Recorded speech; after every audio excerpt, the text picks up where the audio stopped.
दोस्तों, भारतीय शेर और अफ्रीकी शेर के बीच की लड़ाई में कौन जीतेगा? अगर हम वजन से शुरुआत करें तो एक भारतीय शेर का वजन लगभग 110 से 190 किलोग्राम तक होता है, जबकि एक अफ्रीकी शेर का वजन 150 से 225 किलोग्राम तक हो सकता है। एक अफ्रीकी शेर की ऊंचाई लगभग 110 से 120 सेंटीमीटर और लंबाई 250 से 280 सेंटीमीटर तक होती है, जबकि एक भारतीय शेर की ऊंचाई 100 से लेकर 110 सेंटीमीटर और लंबाई 140 से 250 सेंटीमीटर तक ही होती है। रफ्तार के मामले में दोनों ही 80 किलोमीटर प्रति घंटे की रफ्तार से दौड़ सकते हैं। एक अफ्रीकी शेर के समूह में 3 से लेकर 40 शेर तक हो सकते हैं, जबकि भारतीय शेरों के एक समूह में अफ्रीकी शेरों की तुलना में कम सदस्य होते हैं, लगभग 2 से 20 शेर। इसलिए अफ्रीकी शेरों की जीतने की संभावना अधिक है। दोस्तों, भारतीय गैंडे और अफ्रीकी दक्षिणी सफेद गैंडे के बीच की लड़ाई में कौन जीतेगा? यदि हम वजन से शुरुआत करें तो एक भारतीय गैंडे का वजन लगभग 1600 से 2200 किलोग्राम तक हो सकता है, जबकि एक दक्षिणी सफेद गैंडे का वजन लगभग 1800 से 2500 किलोग्राम तक होता है। रफ्तार के मामले में एक दक्षिणी सफेद गैंडा 56 किलोमीटर प्रति घंटे की रफ्तार से दौड़ सकता है, तो वही भारतीय गैंडा लगभग 42 किलोमीटर प्रति घंटे की रफ्तार तक ही दौड़ पाता है। भारतीय गैंडे की ऊंचाई लगभग 1.5 से 1.8 मीटर और लंबाई लगभग 3.1 से 3.8 मीटर तक हो सकती है, जबकि दक्षिणी सफेद गैंडे की ऊंचाई लगभग 1.6 से लेकर 1.8 मीटर और लंबाई लगभग 3.4 से 4.3 मीटर तक होती है। इसीलिए दक्षिणी सफेद गैंडे की जीतने की संभावना भारतीय गैंडे से थोड़ी अधिक है। दोस्तों, आज भी हम में से ज्यादातर लोग एशियाई हाथी और अफ्रीकी हाथियों के बीच का अंतर नहीं बता पाते हैं, लेकिन इस वीडियो के बाद आपका सारा कंफ्यूजन दूर हो जाएगा। वजन के मामले में एक अफ्रीकी हाथी का वजन 3000 से लेकर 6000 किलोग्राम के बीच होता है, जबकि एक एशियाई हाथी का वजन लगभग 2700 से 4000 किलोग्राम तक ही होता है। अफ्रीकी हाथियों के कान एशियाई हाथियों की तुलना में बड़े होते हैं, साथ ही केवल नर एशियाई हाथियों के ही लंबे दांत होते हैं, जबकि अफ्रीकी हाथियों में नर और मादा दोनों के लंबे दांत होते हैं। एशियाई हाथी की सूंड के अंतिम सिरे पर एक गांठ होती है, जबकि अफ्रीकन हाथी की सूंड के सिरे पर 2 गांठ होती है।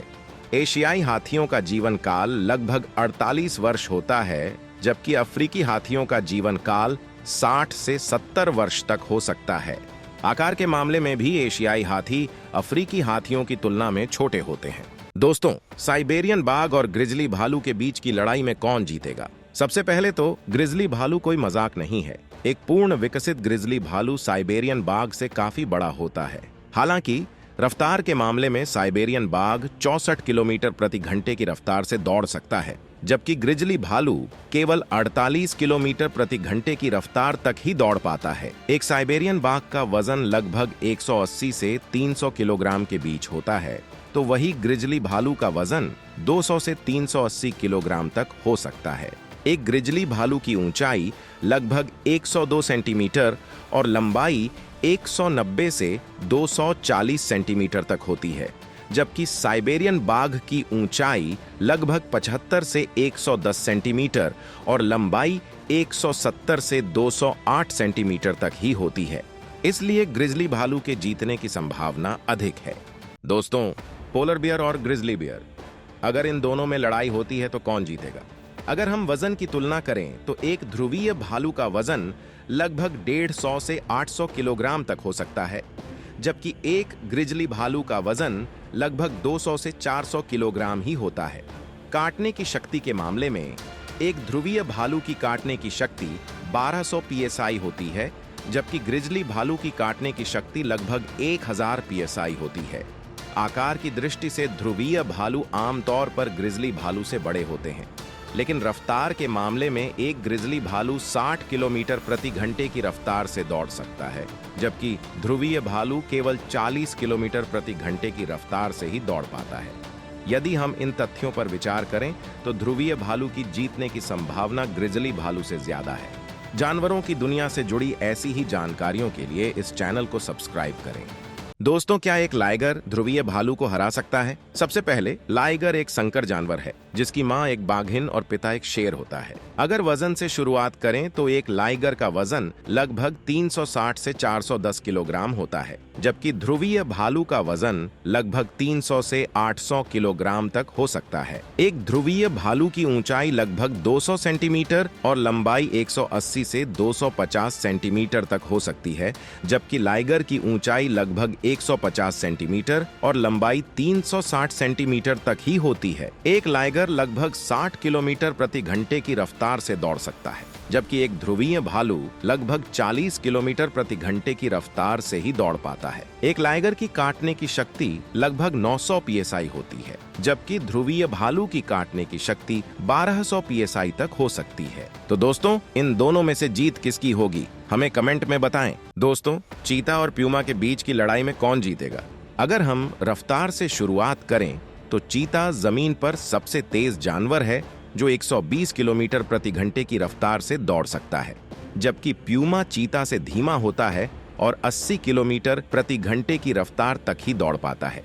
चीते का वजन लगभग 21 से 72 किलोग्राम होता है, जबकि प्यूमा का वजन लगभग 29 से 100 किलोग्राम तक हो सकता है। प्यूमा की ऊंचाई लगभग 60 से 90 सेंटीमीटर और लंबाई लगभग 200 से 204 सेंटीमीटर होती है, jabki चीता की ऊंचाई 70 से 90 सेंटीमीटर और लंबाई 110 से 150 सेंटीमीटर तक हो सकती है। प्यूमा की काटने की शक्ति लगभग 400 psi होती है, जबकि चीते की काटने की शक्ति 475 psi तक हो सकती है।